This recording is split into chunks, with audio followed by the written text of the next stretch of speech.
Hi, I'm Twyla. And I'm Natalie. And this is Twyla and Natalie. We're going to chat with you today all about the joys and the pitfalls of being a grown woman. Yes, indeed. The show starts as it always does. We have a question, usually something that's happening in one of our lives, or a question about the larger world as a whole, and then we talk about it and try to come to some sort of universal understanding and conclusion. Or sometimes we just rant about it for 30 minutes, whatever comes first. Whatever works for us.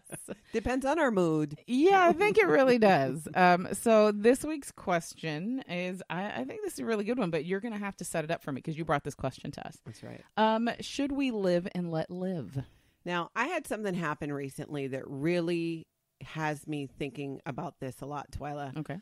At my kids' school, there were some protesters outside holding giant signs with Bible quotes on them, which is fine, you know.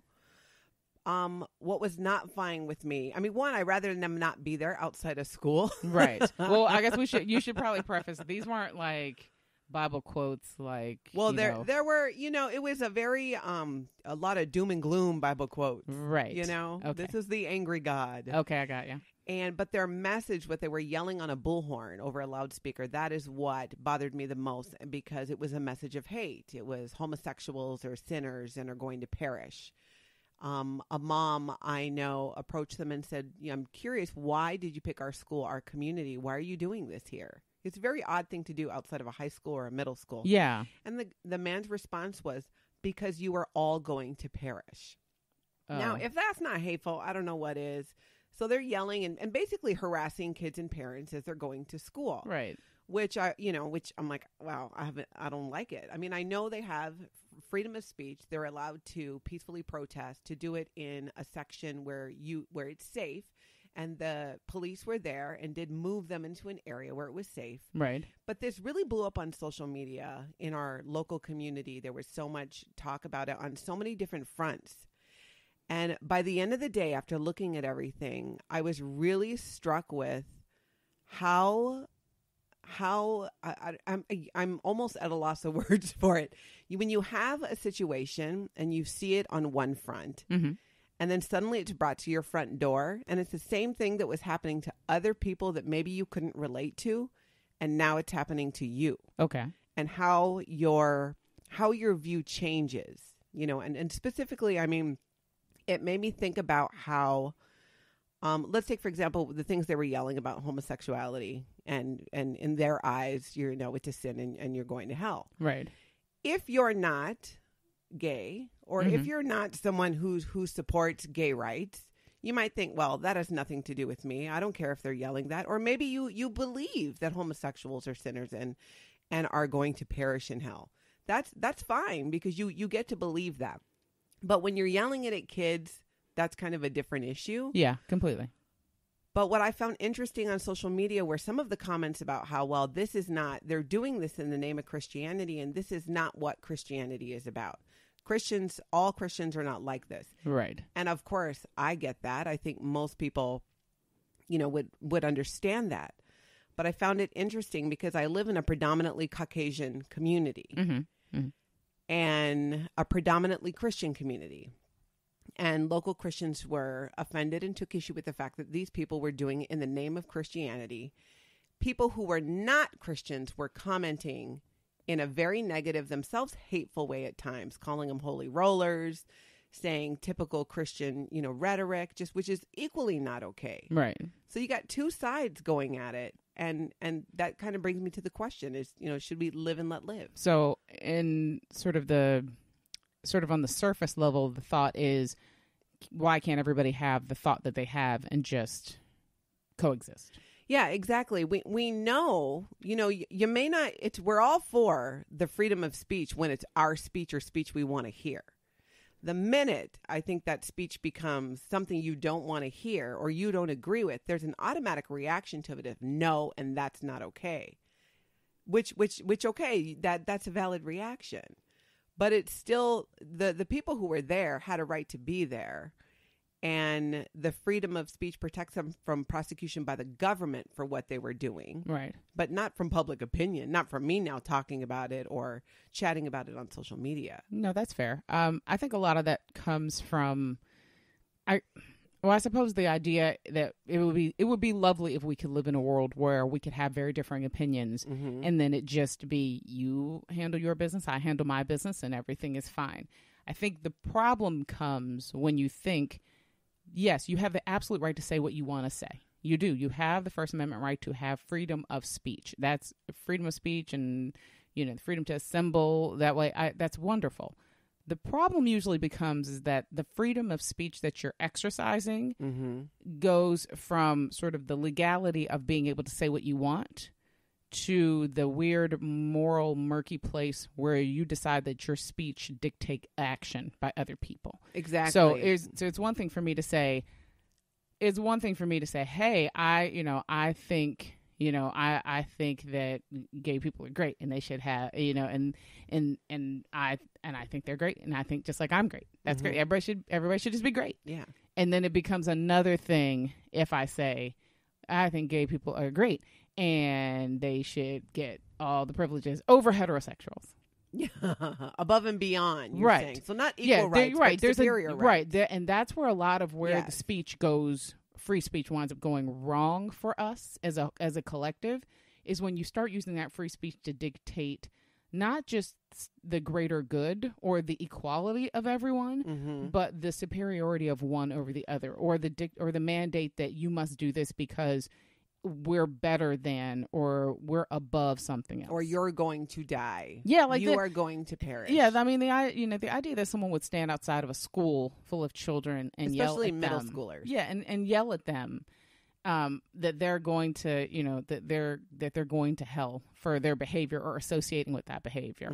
I can tell you right now, there's a very specific reason why he probably picked your community over, say, my community, because my community is not predominantly Caucasian, and my community is highly populated by diverse families, and not just diverse of cultures, but diverse in sexual orientation. I mean, we have a large, diverse population at our schools, and if they had shown up in our schools, they would have been just fine and dandy for him to stand there and talk, but probably within a half hour, he would have been engulfed by like 50 to 100 counter protesters that would have just been singing, protest songs and trying to send out a counter message of love over hate. Yeah, exactly. And a lot of times people that choose those particular things do it for a very specific reason. They're trying to get that rise. They're trying to get that reaction out of you. They're trying. They really are trying to make it uncomfortable, and there's a reason for that because it's effective at times. And there were I found it to be a very poignant point too, that on seeing on social media a lot of the comments, by and far the largest concern was the safety of the kids. Yeah. They were in an area where you can really cause some distractions on the road, and there's kids crossing and there's all this going on. And so many, many parents, their primary concern was the safety of their children and not having their children be exposed to these adults, 3 to 4 adults yelling over a bullhorn at them while they're going to school. But what really struck me is, and I don't know, I wonder if this is going to be lost on many of these parents, on how other groups have experienced that similar harassment, that similar hate speech. And did they care as much when it happened there? There was a guy who made a comment that really, that struck me, and he was talking about, and this again was on social media, saying, when Black Lives Matters protests and shut down a freeway, I had a hard time getting to my friend in the hospital, and it was inconvenient, but they have a right to protest. When they shut down a mall, my daughter's choir concert was canceled, but they have a right to protest. And I've been being told for months and months that protests are uncomfortable because sometimes you need to make people uncomfortable in order for change to happen. Right. And his point wasn't that the people at the protest were right. He was not supporting what they were saying. He was pointing out, at least this is how I understood it, pointing out kind of the hypocrisy of we're attacking these people because we disagree with what they're doing. But at the end of the day, they too have a right to do it. Yeah, they absolutely have a right to do it. Yeah. Yeah. And I think I get what you're saying. It's kind of because my question is, well, moving forward, how do you explain this to your kids? How do you explain to your child the First Amendment, freedom of speech, but it's only as far as government prosecution goes. Doesn't mean you can run around saying whatever you want. You can, but that doesn't mean there's no consequence. Oh, it's funny that you asked that question because I have a middle schooler and a high schooler and an elementary kid at home, and I have said on more than one occasion, even on this podcast, that while growing up, my kids might not necessarily become these like nature kids who are out hiking in the woods all of the time, and we might not be like the cabin family who like goes off every weekend, but there is a very specific skill and understanding that I've been teaching my children from the day they were big enough to be spoken to and understand language.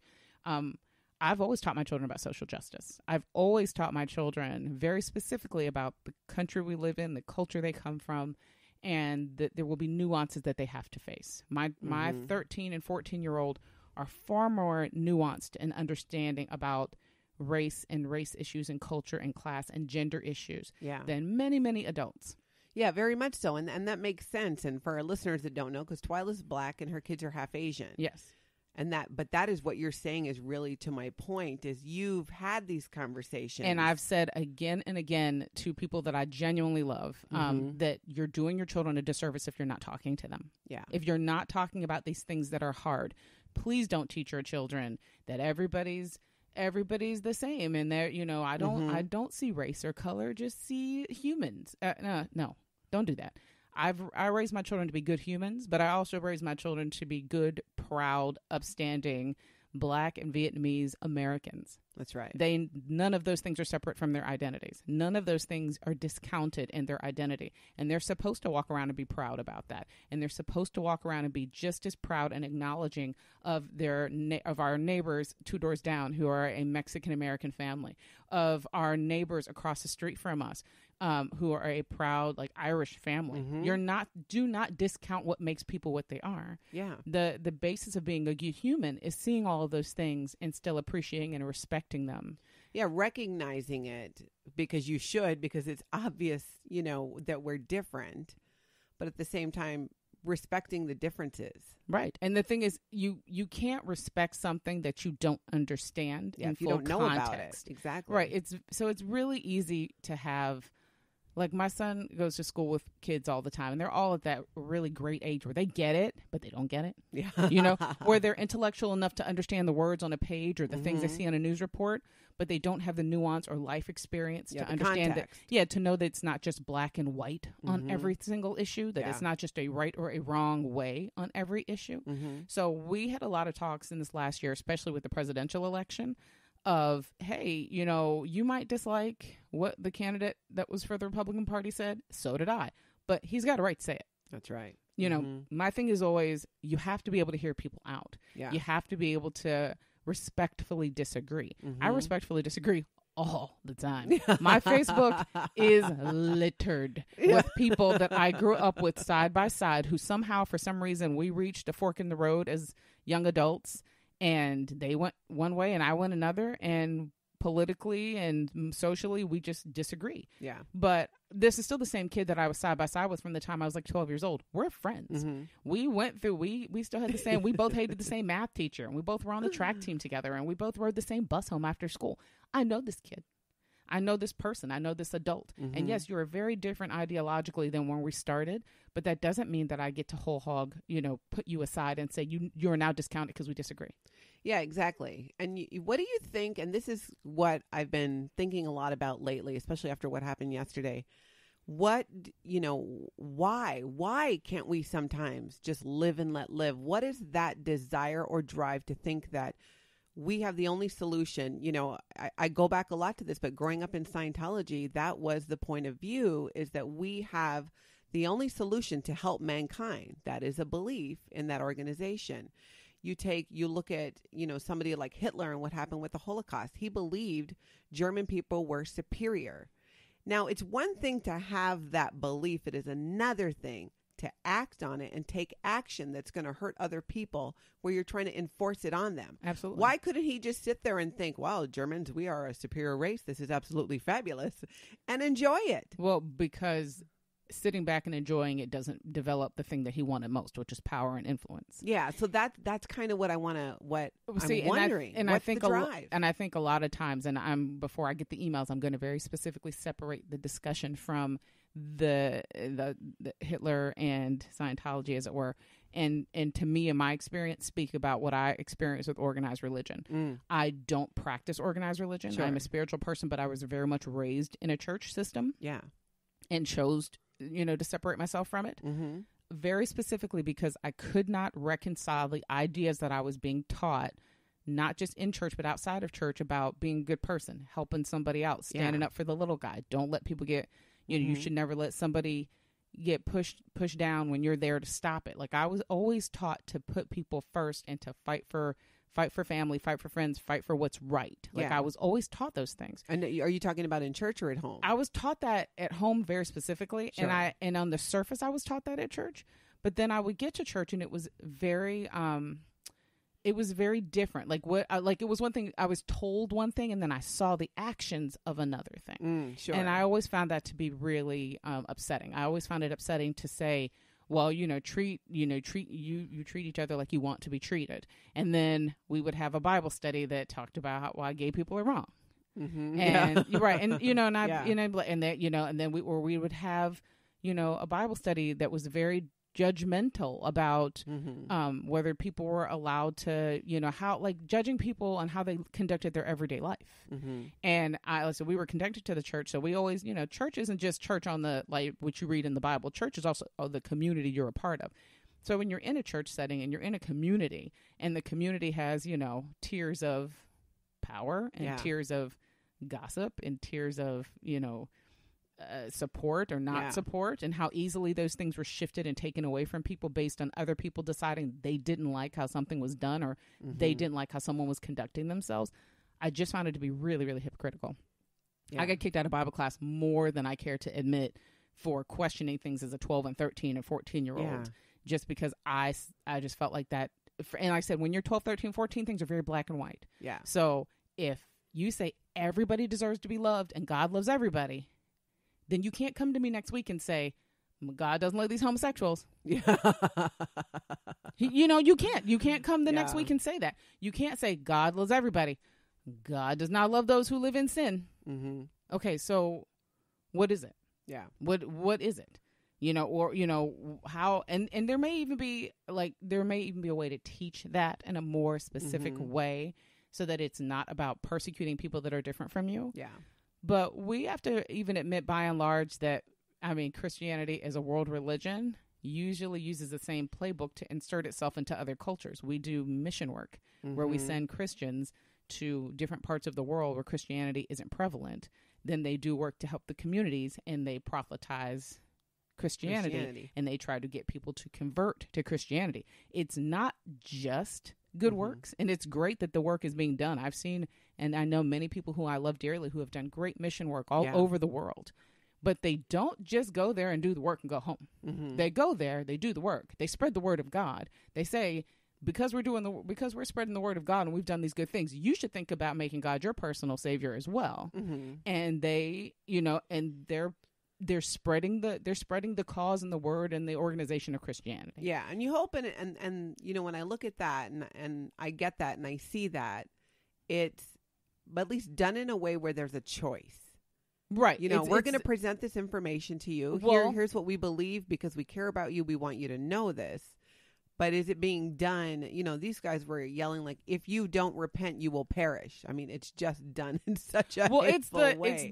It's the extreme. Yeah. And the thing is, that is where free speech winds up getting on the weird margins of things. Is it's one thing for you and I to have our opinion. We have very specific opinions.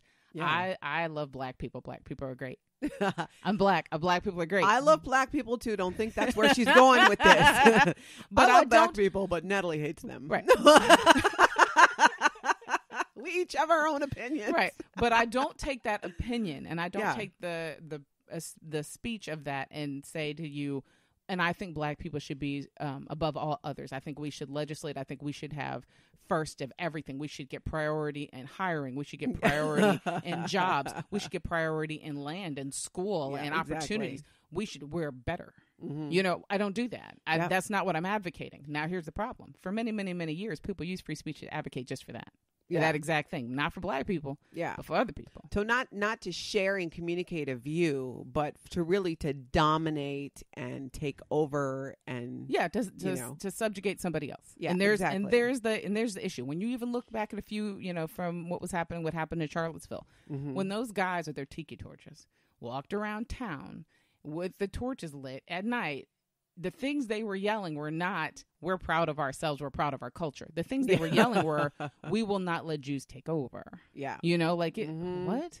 Yeah. What are you doing? What do you know? And there's a difference between, and there's even a difference between using your free speech to communicate and express an opinion and using it to intimidate. Yeah. And there's the key. What those individuals that were at your school were doing, they were attempting to intimidate people into action. If you try to make someone afraid to do what you want them to do, that is not free speech anymore. Now you are intimidating. Yeah, intimidation and coercion. And intimidation is actually a crime.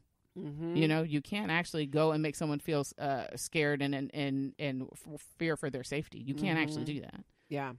Yeah, exactly. You're right. And I think that is, you know, the difference. And maybe that is the line, you know, these are topics, and take it outside of the realm of religion. It's the same thing with politics. Yeah. It's the same thing with sexual orientation. Yep. Same thing with race. We all have our preferences. We all have what we believe.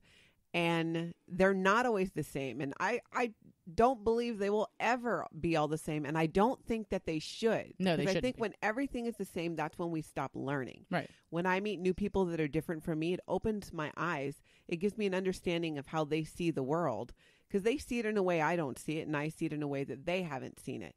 And that's where you can exchange experiences, and through those relationships, grow to understand and have a larger worldview. Okay, so talk to me a little bit about the idea, because I think we both approach this in a very different way. You've known me for a while now. and she's laughing because she knows exactly what I'm about to do.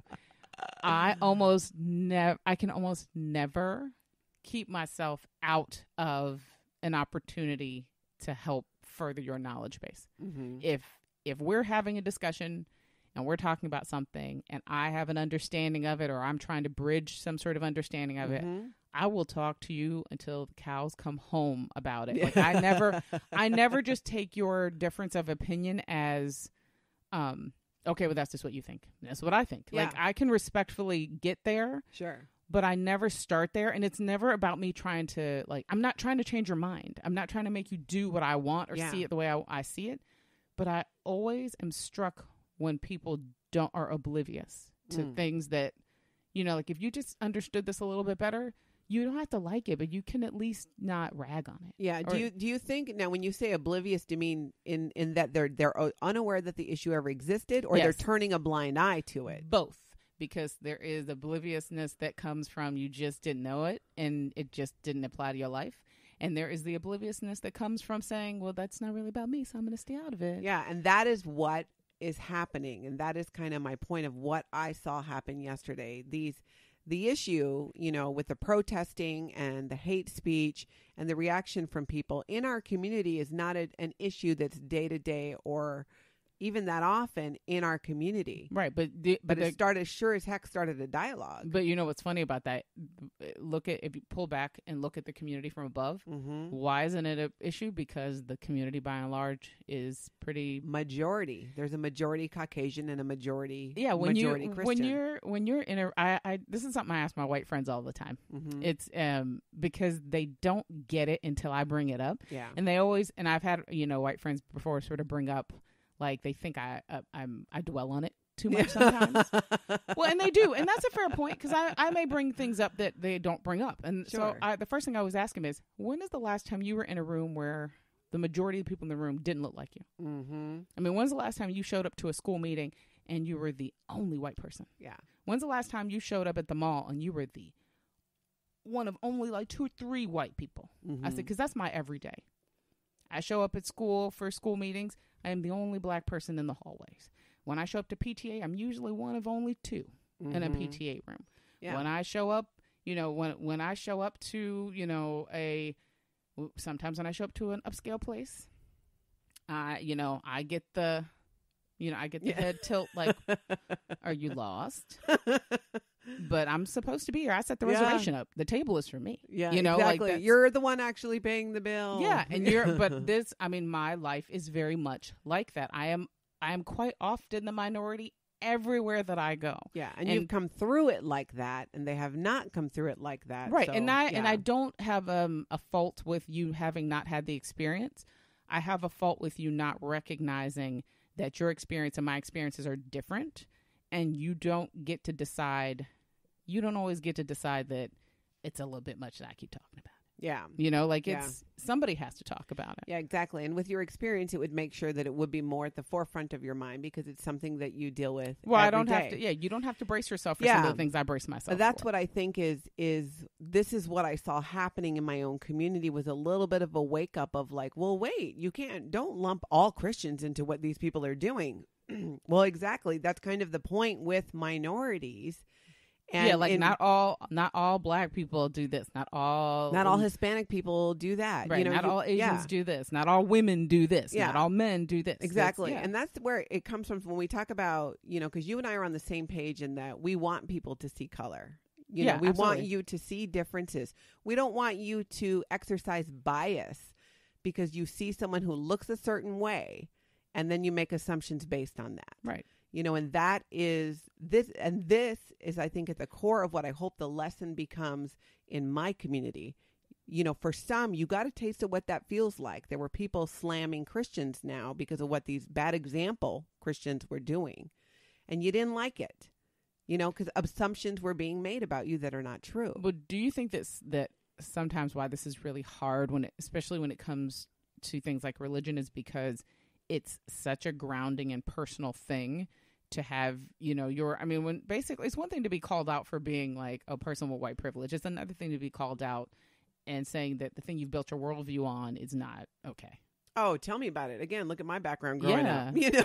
I completely changed my view. I think, though, it's what I'm hoping can come from something like this or situations like this when it comes to your doorstep, irregardless of your race or, the color of your skin, is it's an opportunity for us to recognize, hey, we are different, but we need to stop making assumptions based on those differences. I had it happen just a couple weeks ago. I went into a business, an upscale business that I frequent regularly. I went in to pick some products up, and I was waiting for the woman to help me. And the woman she was helping was cleaning her glasses, looked at me, handed me waved the paper towel at me and said, "Get me one of these." Okay. Now, I have a multiracial background. You don't know necessarily what I look like listening to this, but you look like the help that day. I look like the help. In her eyes, I'm darker complexion. I have dark hair, brown eyes, darker skin. It's just a beautiful moment. Yeah, and it's just like I just looked at her and I'm like, and I didn't say anything, and she said it again. I need this to clean my glasses. Now, number one, she didn't say, "Oh, would you be so kind as to grab me one of these?" or "Could you please?" Which would have even been better. No, you're the help. You don't have to be asked. No, but I'm like, lady, I'm like, I don't know where they are. And the owner of the place started walking towards me, and she apologized later for this woman because she heard it. But she shouldn't. But here's the thing: one, she should never have apologized to you on behalf of that woman. That woman should have apologized on her own when she realized that you're not an employee. Yeah, and I said, I don't know where they are. I don't work here. See, and it was still, and you're so nice and basically you're so nice and polite because if that had happened to you, you know me. The first time she did it, I would have looked her up and down and kind of laughed. Yeah. The second time she did it, she would have got an entire sociological history lesson about Black people. She would have got the whole chapter and verse. And all the $15 words I know. Yeah. She probably wouldn't even been standing back there by the time your friend came out. Your friend would have come out and been like, "Well, where'd she go?" "Oh, she left." Mm-hmm. Trust me, she had to go. Yeah. That would have been it. I don't, and the thing is, I really don't have the same capacity for that as I used to as a younger person. Mm-hmm. And we laugh about that a lot because I always say, particularly living here, I live in the Midwest. And I've made a conscious decision to live in the Midwest. Yes, I could have packed up and moved us someplace else, but we live here. We've chosen this place. Every day I get to make the choice when I'm dealing with people that I don't know and even people I do know. whether you're being biased or ignorant. Yeah. You know, are you choosing this behavior or did you just not know? And in that moment, you can do one of two things. You can let it be, or you can try to change the dynamic. I choose almost every time to change the dynamic. Let me point out to you why this isn't working. Let me point out to you that you misunderstood something. Hey, let me point out to you why you can't make that assumption about people that look like me or act like me or talk like me. Let me help you. Let me help you understand this. Yeah, let me help you understand your world a little bit better, Yeah. so you don't run into this with somebody else. Because Yeah, if she had somebody said that else who would react differently. And you know, in of course, hindsight being 2020, in that moment, Twyla, I was so shocked. And this is not the first time that this has happened to me, so you'd think I wouldn't be as shocked. I was so shocked that I was kind of like, did that just happen? Like, Right. Did you seriously just address me like that? Even if I was an employee there, you don't talk to anyone like that. Yeah. You know, use some manners. And this is, it was just crazy. See, and in my head, I'm always like, the minute that story happened, I turn into that, like, part, you know, that part in the beginning of the movie where something goes wrong and they freeze and go, I bet you wonder how I got here. That's me. right. That would be That's you. me. I'm already, the story is already forming in my head how I retell it to people later when this whole thing happens. And then it's gone. But That's then it. again, Twyla, you have grown up. You've gone through life where this has happened more. Yeah. You know, I was born and raised in Hawaii where everybody is a minority. So we all look different. Now, you know what? That brings up a really good point in the scope of the question, should we live and let live? You have always talked to me, and since we've met, about the idea that the way you were raised in Hawaii is absolutely different than the way I was raised here in the States, in that you really do sort of see everybody as like one. Like you see everybody, you do lead people first. Yeah. But now, mind you, you don't ever, like, you lead people, you lead human first. You really do. And then, but you've always had an understanding that I do lead human first, but that doesn't mean I don't see people for who they are. And that doesn't mean I don't see circumstances. And you're even sort of so open about how you see the world that you have no problem asking somebody if you're interpreting it wrong or if it's coming across wrong. I mean, and I can say this because I know we're friends. You have no problem giving me, asking me for a race check or for a bias check. You'll be like, was that racist? Yeah. In Hawaii, we just think of it like this. Is that if that's offensive to you, please tell me. Yeah. You've always been really great about that. Yeah, it's very different when you have a situation where the vast majority of people are minorities. And even the jokes, we would make jokes and things about different races, but they were from a point of not being because you want to do harm to that race. It was jokes about food, jokes about Well, there's a cultural understanding that can come when you there's the sort of the linchpin of some of this. There's a cultural understanding that can come when everybody thinks of themselves as an equal versus when people think of themselves as superior or inferior. Yeah. So when you're, it's the idea of, hey, when we're all breaking bread around the table, we all get who we are. We're good. There's a difference when somebody's sort of punching down at a target.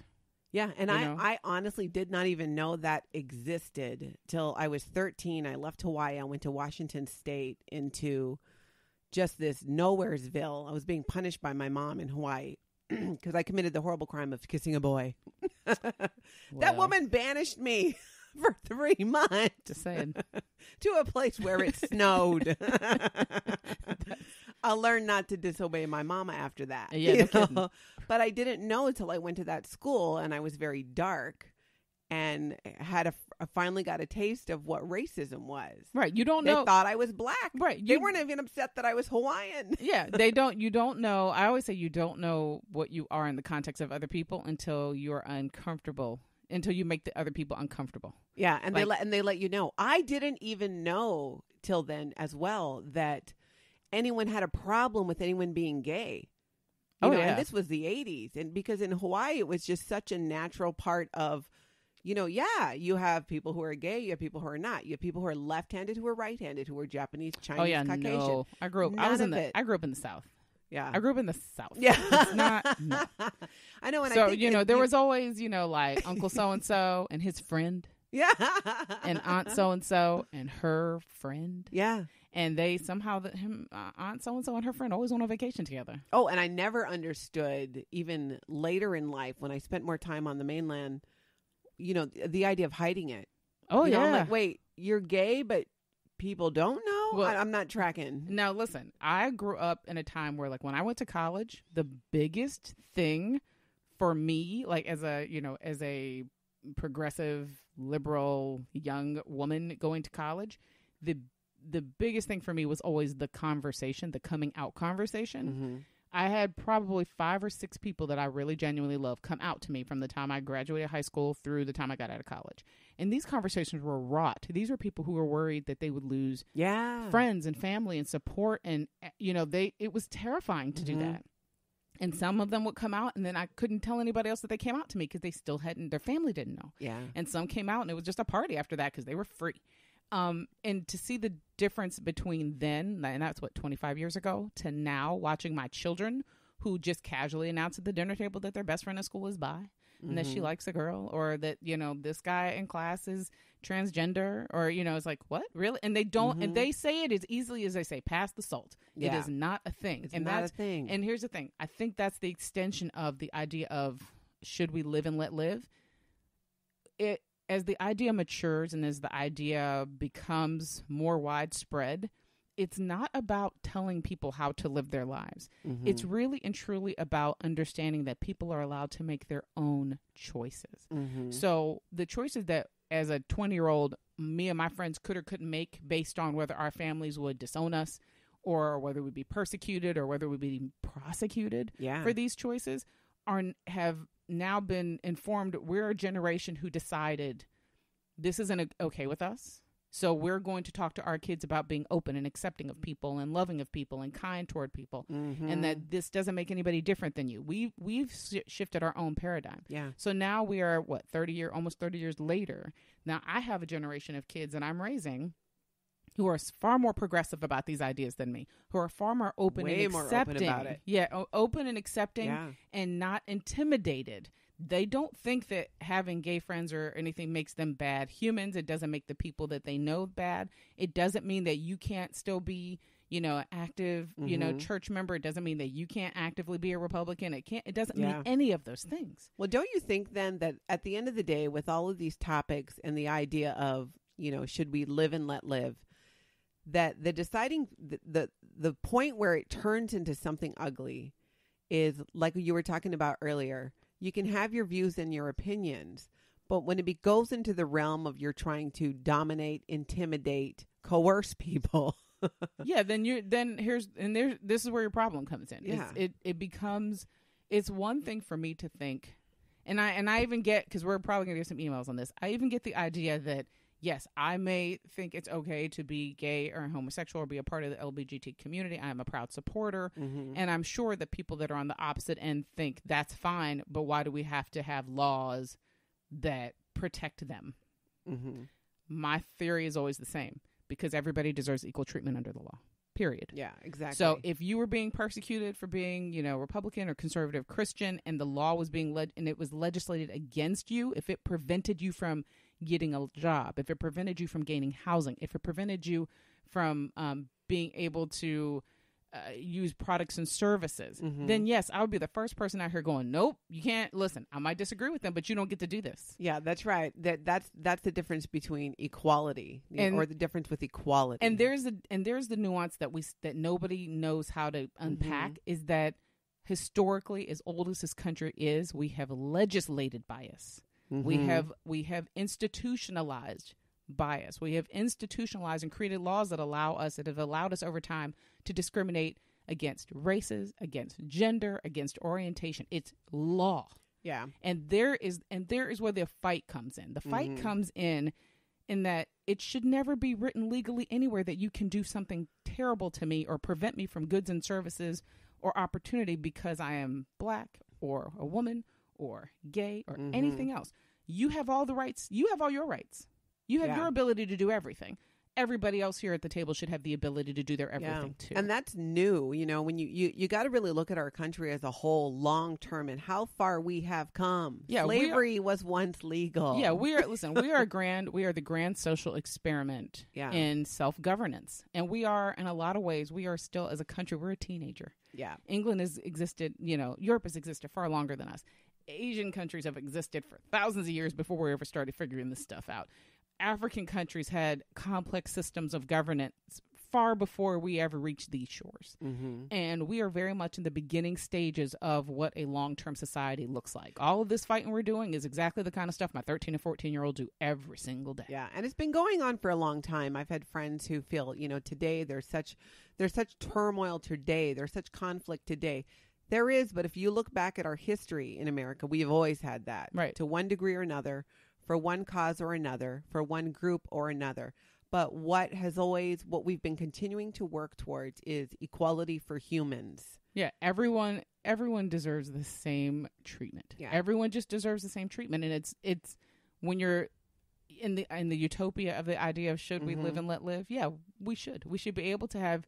I should be able to live the life I want to live. You should be able to live the life you want to live. People should be able to exercise those rights, within the bounds of the laws that we have set. Well, not be afraid. I think a lot of the conflict comes from fear. I always believe fear is what's okay. But what's of anger. but what's what the are they fear? afraid of? You know what the fear is? If you look at homosexuality, personally I feel people who are homophobic either are maybe a little gay themselves and they're afraid of it, or they're afraid that being gay is catchy. If a gay person sneezes on you, now I might be gay. Something ridiculous like that. Yeah. There's no fear. There's no reason to be threatened by any group that's different from yours that's not actively trying to hurt you. No, you know what? I had a really great conversation with a friend of mine. I won't name him, but I love him dearly. He's fantastic. And we spent many years in college just debating things. And he said the greatest thing to me once. He's a white male. He said, do you really want to know what what we're afraid of? And I said, what? He goes, we're afraid that once you learn the history, just like everybody, as people are learning this history, the real fear is not only were we horrible to you, but we've been horrible to you.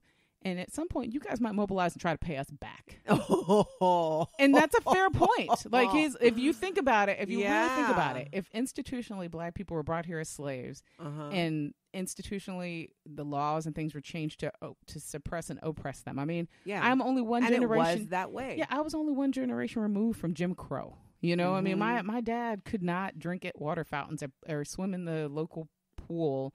I mean, I have a relative in my immediate family that was lynched for dating a white woman. Wow. The idea that, if Black people at whole just stop and look at each other and go, you know what? We're done with this. We're coming for you. They genuinely, he said he thinks genuinely that a lot of white people have that fear that even though they didn't do it themselves and they're a part of this time. And they don't, not only did they not do it, they don't support it. Right. That they don't do it or support it. But the idea that you guys really kind of owe us one. Yeah. there's a real, he said that he goes, a lot of people wouldn't even be able to acknowledge that that's a real, genuine, deep down fear that payback, the idea that payback will come one day. And that's enough of a fear to keep people saying things should just stay the way they are. You should just forget slavery. You should just forget the things that happened in the past. But you can't forget things that happened to you because, if you don't understand your history, you're absolutely doomed to repeat it. Exactly. We got to learn from those mistakes. And that's a really interesting way to view it. And you could carry that over too, even in terms of when you look at extremists in any arena. There's a fear. What is the fear? You should be able to, especially on something like social media. My neighbor can post on there about, hey, I had a great day at church today. Loved it. I feel so inspired. That's great. That's fantastic. And you'll see people of other faiths be able to share their own joys and pitfalls in it. Right. But there's a difference between sharing those experiences versus if you don't believe or act this way, you are wrong and you are going to die and you are going to perish and you are a horrible person. Now really hit that point, because that's the idea of, I can share my experience with you, but there's a difference between me sharing my experience with you and then saying, or me coming out and saying, you're just wrong. Yeah, exactly. And I don't need, and this is, and I don't, and part of this could be my own waking up to this and realizing, where I am today, especially, I don't need anyone else to agree or live like me for me to feel good and secure in the way that I live my life. Yeah. You don't need to agree with me, and you definitely don't need to do things the way I do them.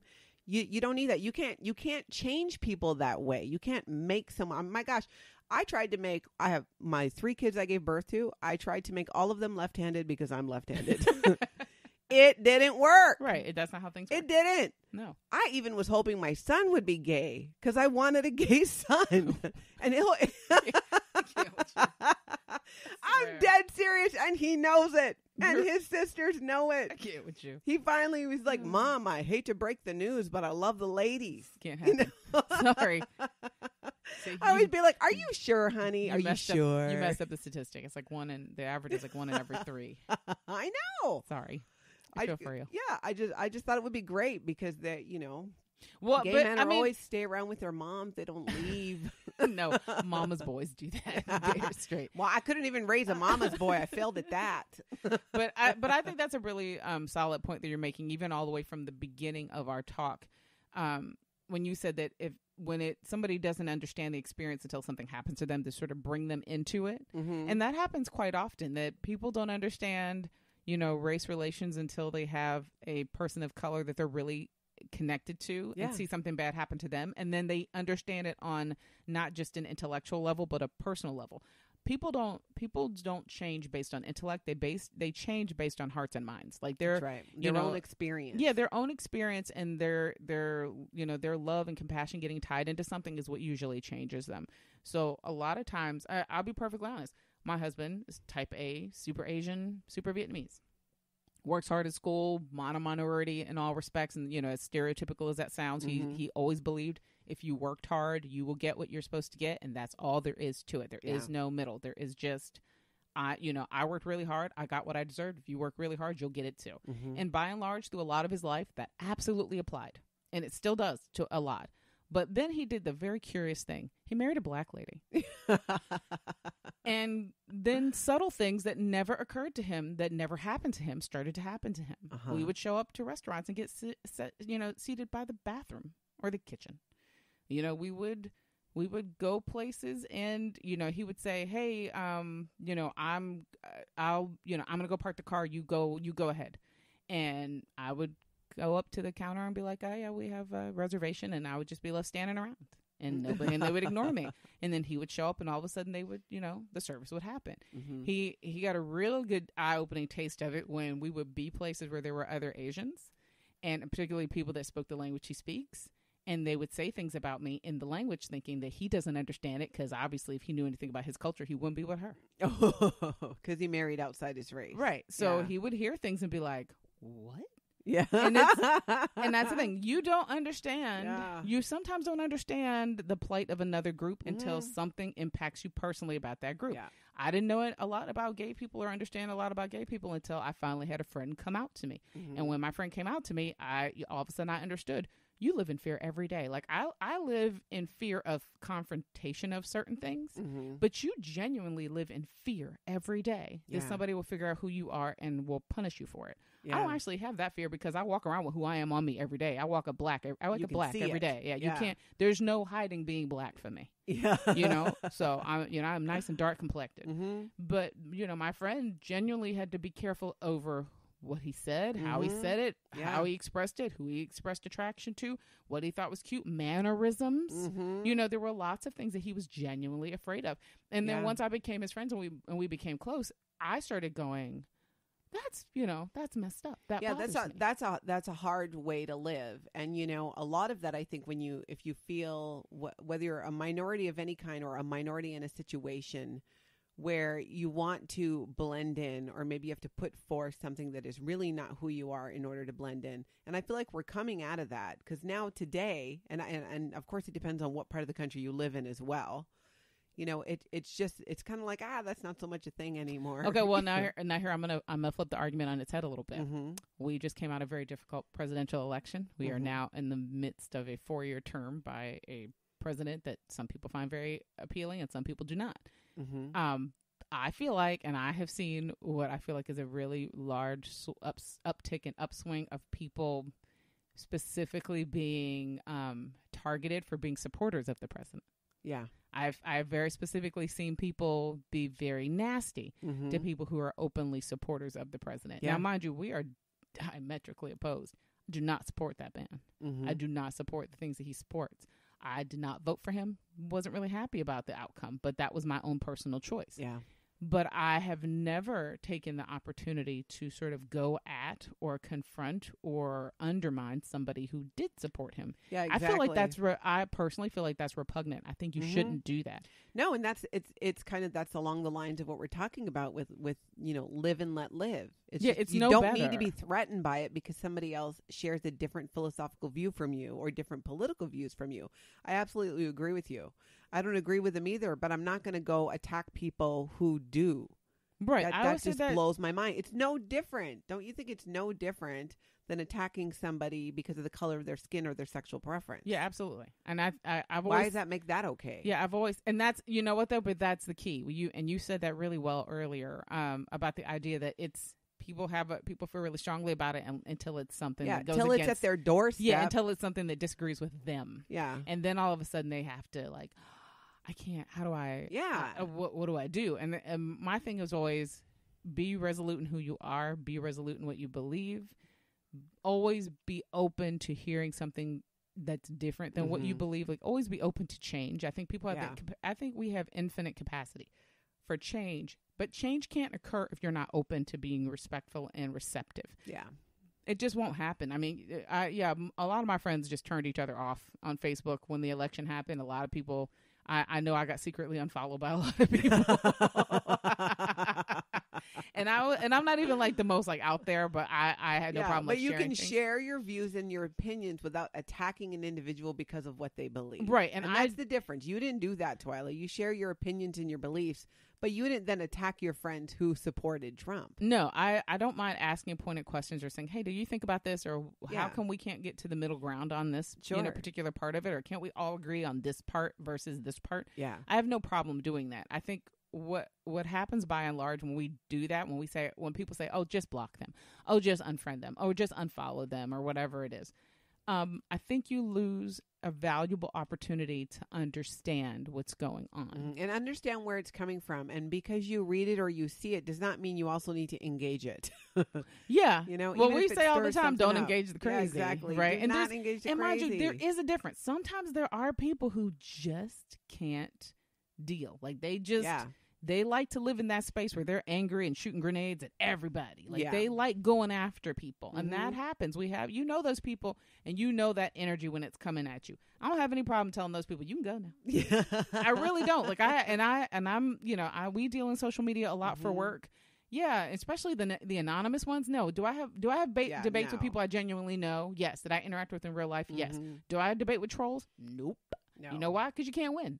And there's no point. There is no point in engaging somebody who is going to hide behind an egg symbol or a weird like Photoshop flag with machine gun image that they're not interested in having a real genuine conversation. And I think that is like one of the most important pieces of this is that, and I think that goes all the way back to those people that were standing out in front of your school. Yeah. They don't want to have an actual conversation. No, they don't want to have a conversation. They don't want to engage and make you understand their point of view. They don't actually really want you to be better people. They just want to have an opportunity to get exposure for themselves in as dramatic of a fashion as possible. Yeah.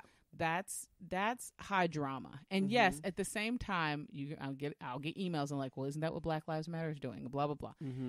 To an extent, yes, because that's what protest is designed to do. It's designed to make things uncomfortable, to make you confront things that you haven't confronted. Yes. But you have to get past the surface. Dig deeper. If you dig deeper on those guys that showed up at your school, they're not saying a lot. Yeah. They don't have. They're not digging. You can't actually approach them and say, "Hey, can we sit down and have a conversation another day?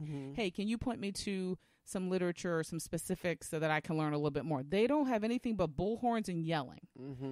When you engage with if you attempt to engage with somebody like folks who participate in Black Lives Matter, they will point you to the website. They will say, these are the points that we are trying to get across. These are the steps of action we would like to see taken. Yeah. We will sit down and talk to anybody. We will have a forum. We will sit down and talk to you about, there's a difference between someone engaging in protest to help change civil discourse versus people engaging in protest to create fear. Exactly. And to create drama. I found it interesting too that there were a few comments about how can we stop calling them protesters, about the people at the school. Yeah. I'm like, well, they're protesting homosexuals, and it appears based on a few things they said, they're protesting blacks. So they're protesting. And I thought, you know what? You don't like that they're being called protesters because you're probably a protester of something else, and you don't like being mixed up with that. Yeah, you don't like the connotation. This is to the whole point. We need to stop making assumptions about people. You can disagree with what they believe. You can disagree with what they say. Right. But it doesn't mean every person like them is like that. You can have an altercation with one black person. Doesn't mean all black people are like that. Yep. You can have what those people were doing at the school. That doesn't mean I believe that all Christians are like that. It's not true. And I think that's what at my core it brings it back to for me is the assumptions. The woman at the business who told me to go get her a tissue. Listen, isn't it crazy? And I had it I'm happen. going to continue to laugh at that. Yeah. One, because I'm mad that you didn't tell me when it happened. Because I could have used that laugh that day. And I had it happen at a car wash, too. I was drying off my own car because I like to get it extra dry because I'm a little OCD about it. Uh-huh. And a guy walks up and it's like, where are my keys for my Porsche? I'm like, So you see a dark woman drying her own car. I have my purse across my body, too. So, you just assume. Listen, you probably just kept your nice things close by because you were worried to get stolen at work. It's your fault. Yeah, exactly. That's probably what he thought. I mean, it's all the same thing. Right. I mean, it's the same as the people that used to hire me. I told you the stories when I worked when I used to go hang out at the mall with my kids when they were really little. Okay, I should preface this because my kids are half Vietnamese and half black. When they were born, they didn't look anything like me. They looked like these perfect little porcelain-skinned Asian children. Uh-huh. They actually darkened up over time, and so now they're in between my shade and my husband's shade. But when they were born, they had bone straight hair. Perfectly, light skin porcelain Asian features. They did not look like my kids. Yeah. So I would be in the mall walking around like having a little leisurely, day out, and people would come up and be like, "You do such a good job with him, or you do such a good job with them." I'm like, "Are you available other days?" Yes. They would give me their business card and ask if I'm looking for work. If I'm looking for, will I work with more than one family? Yeah. And I would go, huh? And they'd be like, "Oh, because we're looking for a nanny." I'm like, "That's cute, me too, because these are mine." And there are a lot, like I would have that kind of, we make those kinds of blanket assumptions all the time. As a matter of fact, there's this great book. Everybody's read the Malcolm Gladwell book, Blink, about how we make subconscious decisions about people like within like the blink of an eye, within like 6 seconds. We make full life assumptions about people in less than 6 seconds. Wow. Just based on our life experience and our understanding of the world, we will look at other people and make blanket assumptions about them on the whole without them ever looking us in the eye or saying a word to us. We will see somebody and be like, you're a thief, you're a criminal, you're a robber, can't trust you, all of these things in the blink of an eye. Wow. So given that we do that, it's perfectly understandable that we would have a harder time sort of leapfrogging from hearing somebody say something we disagree with to let me listen to what they said and see if there's validity in here or if there's a discussion to be had. Yeah. And I think it's more in when you have a community that has more diversity. And this is where I have such an appreciation for diversity, given how I grew up in Hawaii with so much diversity to where I live now, where there's not as much diversity. Now, mind you, there's even when we talk about diversity, because this is something I had to learn over time. Diversity isn't just surrounding yourself with people that look different from you. I have all kinds of friends from all different cultures and ethnicities.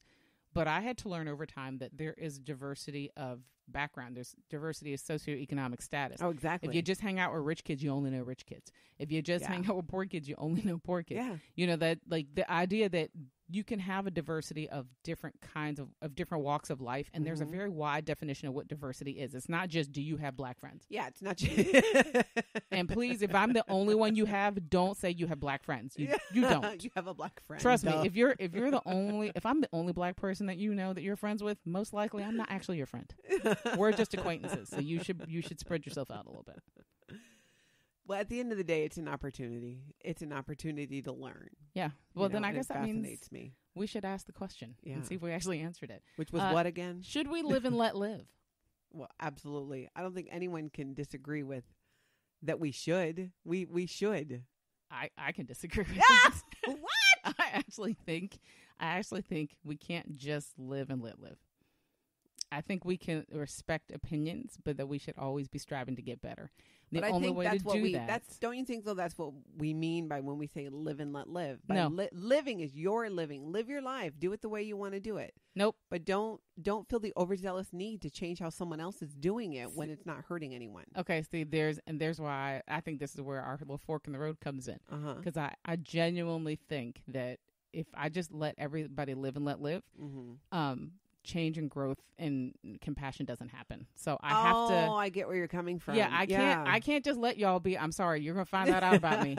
I can't just let y'all be out here in the world being however. Yeah, it might not hurt anybody that you think that black people are shifty, but it hurts me because I'm black and I'm not shifty. You know, it might not hurt my kids it might not hurt my son that you think girls are untrustworthy, but it hurts my daughters, and ultimately it hurts him too. Because if you're saying that around him, then what's he absorbing? Yeah. So I'm always going to err on the side of I'd rather insert myself in the conversation. I'd rather get mixed up in your life and get mixed up with you as an individual. I'm always going to want to have an exchange with you that hopefully allows us to say at the end of the day, we have different opinions. I don't think I'm just willing to. Would you be okay then? Let's say you have the opportunity to express these things, and if that person still stands true to, no, I still actually believe this, but I get what you're saying.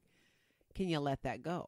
Yes. You know why? Because now we've opened a dialogue, and now that means I can come back to you again and again, and that if something else comes up, we can actually talk about it. Yeah, and you're open to things as well. We've even done shows where we started off a question or something, and you're like, no. Yeah, and then you're shifted. Like, oh, yeah. And I think, and we both do that, and I think that's what makes, when you have that ability to just, you don't have to take the viewpoint on. Just look at it through the eyes of somebody else. It completely changes how you feel and think about some things, or it has the possibility to. If you only look at it through your eyes, you never have a worldview of something. But if you can look at it through the eyes of somebody who you blatantly disagree with, really make an effort to see it.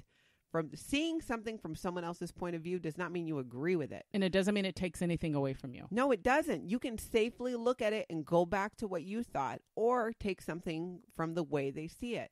And I think if we can do that, we would absolutely change the world completely. Because all we ever want sometimes is for someone, you don't need to agree with me. I just want you to see where I'm coming from. I want you to understand. And I think that's all. When I think about live and let live, it's more that philosophy. I want to try to see where you're coming from. I may or may not agree with it afterwards. And that's all I'm asking. Just look at it from my point of view on something. Yeah, I just want to change hearts and minds. Yeah. That's just me. I'm just going to be stubborn and dogged about that till the day you put me in the ground. I'm just always going to think if it doesn't have to be my view. Let's just all start moving position a little bit. That's it. That's all. If we all move a little bit to the center, guess what? All of a sudden we'll be looking at each other in the middle instead of off to the side. Well, exactly. But you just said it, moving towards the middle. It's not necessarily a complete switch. Yeah, absolutely. Yeah. I'm not trying to get you to change your whole worldview. I'm just trying to get you to see that your worldview might not be the only. Not everybody needs to love spam like I do. I'm Amen, okay sister. with that. I'm not moving position on that. Me and spam are no longer together. I can't make my son, who's now 18, gay. I'm okay with that. I think he appreciates that too. He does. His future wife will really appreciate. He keeps bringing over his girlfriend. Let it go, Mom. Let it go. His future girlfriend will really appreciate that coming from you. Now, as always, I'm sure there's going to be a lot of discourse and a lot of things people want to say. We want to hear from you. I'm sure there's going to be a lot to be said. Go to the Facebook page. Go to Facebook and type in Matriarch Digital Media. You should have already liked the page. If you haven't, you should. There's a lovely little send message option on there. Click on that option. It will give you a private message. It will allow you to email the show and let us know what you were thinking, what your thoughts are. Eventually we'll do a mailbag, and sometimes with this topic we'll wind up doing like a part 2 at some point. Yeah, we'll do follow-up. Yeah, absolutely. But we definitely want to hear what you have to say. This is not just a discussion for Natalie and I, but it's hopefully a discussion for the community at large that we're building at Matriarch. So thank you so much for listening. As always, we have fun doing this because of you. So thanks. We'll talk to you soon.